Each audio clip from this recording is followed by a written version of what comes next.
everyone, Miss Carrie here from Miss Carrie's Creations. Today's project is a unique mixed media scrapbook layout created with components in an autumn scrapbook kit. I'm going to demonstrate how I modified a Not Just for Boys scrapbook kit to suit a teenage girl's style. I'm working with the November Rain Limitless kit from Not Just for Boys Kit Club. This is an amazing collection filled with autumn hues and rustic patterns from Paper Rose, 49 in Market, and Simple Stories. The collection also includes journaling ephemera from American Crafts, a Paper Rose stencil, pink fresh puffy alpha stickers, and Shimmerz Spritz.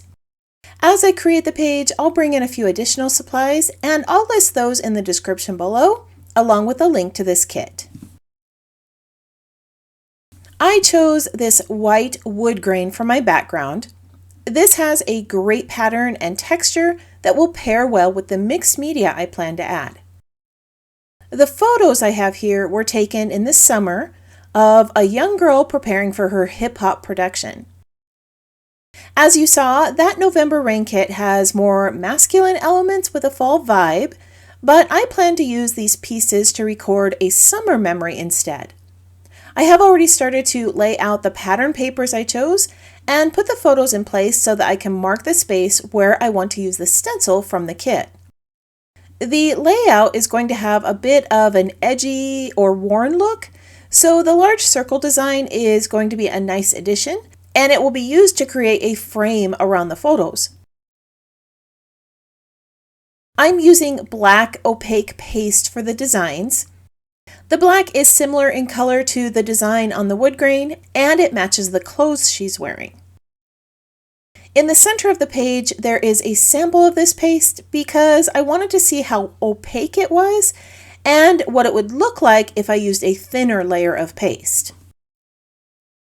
To make sure the mixed media didn't soak into the paper, I added clear gesso over the top. Paper Rose patterns have a glossy finish that creates a bit of a barrier, but mixed media can still soak in, so I like to prep the paper ahead of time. I'm not thoroughly filling in the stencil because I want the design to be incomplete. This adds to the rustic and worn feel of the page. The designs on the stencil are interconnected. Leaving those portions unfilled gives the impression of an unfinished image without actually making it appear incomplete. As I remove this stencil, you're going to see that I made a bit of a mistake. I forgot to clean the back of my stencil and I didn't secure it well and ended up with some of that paste bleeding underneath. Instead of tossing this out, I'm just going to bring in that Shimmerz Spritz from the kit and drip it randomly over the two stenciled images. One of the many benefits of mixed media is the ability to add layers. Sometimes these are intentional, and other times, like today, the layers are used to cover mistakes.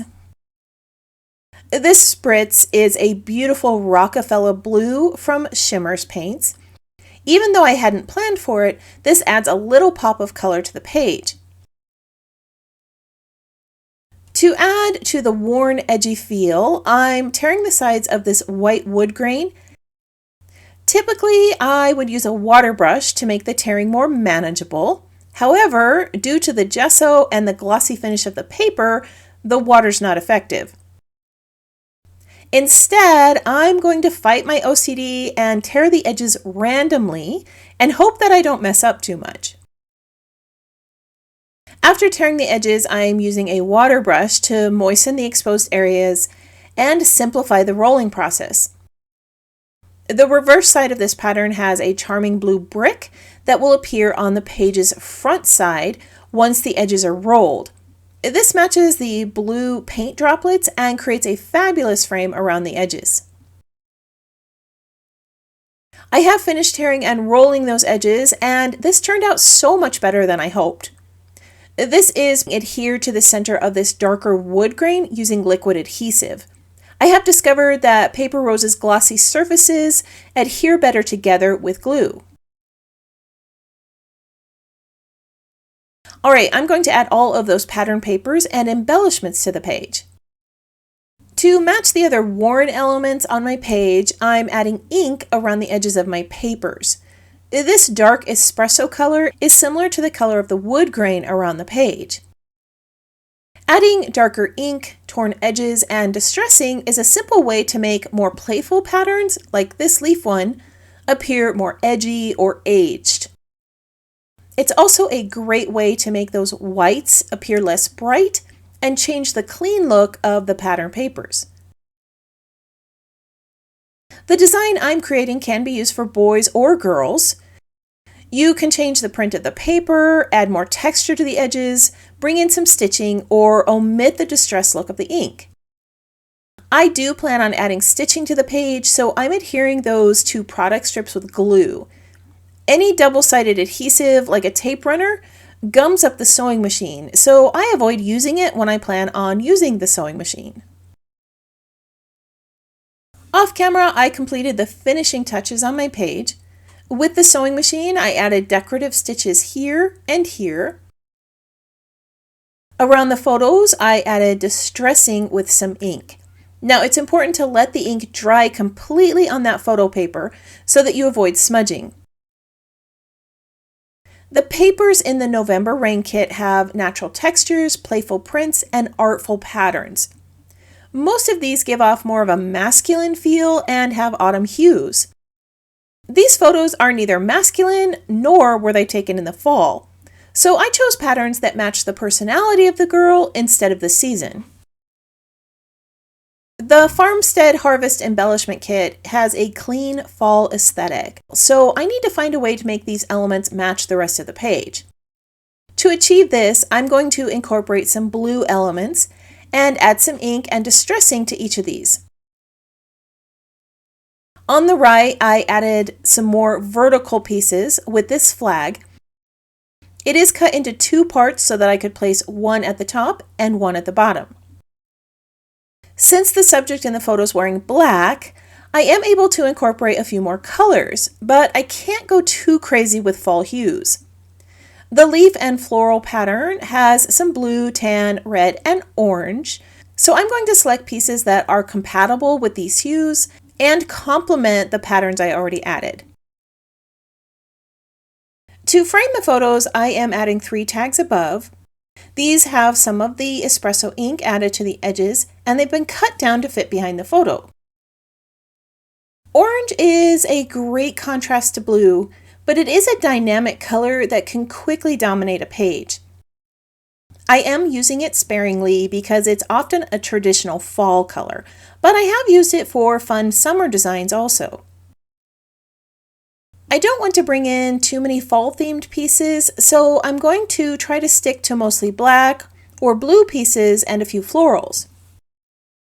To the right of the photos, I am adding a small little journaling square with a grid pattern and a phrase. The word lovely is a simple cardstock label.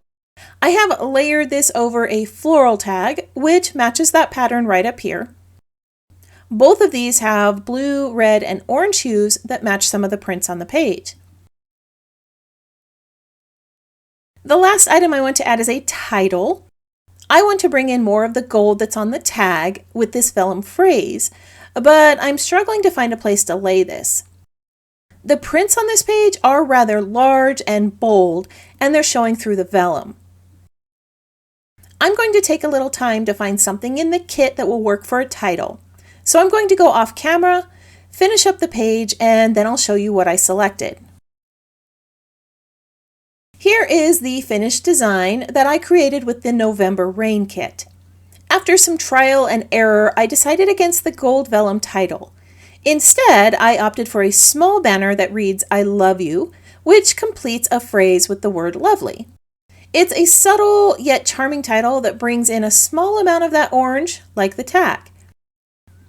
I added the word beautiful at the top to balance out the white elements and guide the viewer's eye across the page. To finish this design, I wove some rough black twine through all the tags. This adds more texture to the page. Despite the November Rain kit's rugged and fall-oriented feel, it's still possible to find pieces that convey a non-fall memory and edgy personality.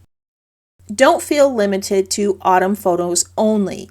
You can easily modify the elements in this Not Just for Boys kit with distressing, ink, and texture to fit any memory or personality. As I shared in today's video, selecting specific pieces that match your page's theme is a great way to get the most out of your kit. If you're one who enjoys pinning photos to inspiration boards, I have added still shots of this layout on the Not Just for Boys Kit Club blog and on my website for you to use. If you would like more ideas for using this kit, you can join the Not Just for Boys Kit Club community on Facebook and see even more designs. I want to thank you for joining me for another scrapbook project. If you have any questions about this project or the supplies listed below, feel free to post that in the comments. I hope you have a wonderful week, and I can't wait to see what you create.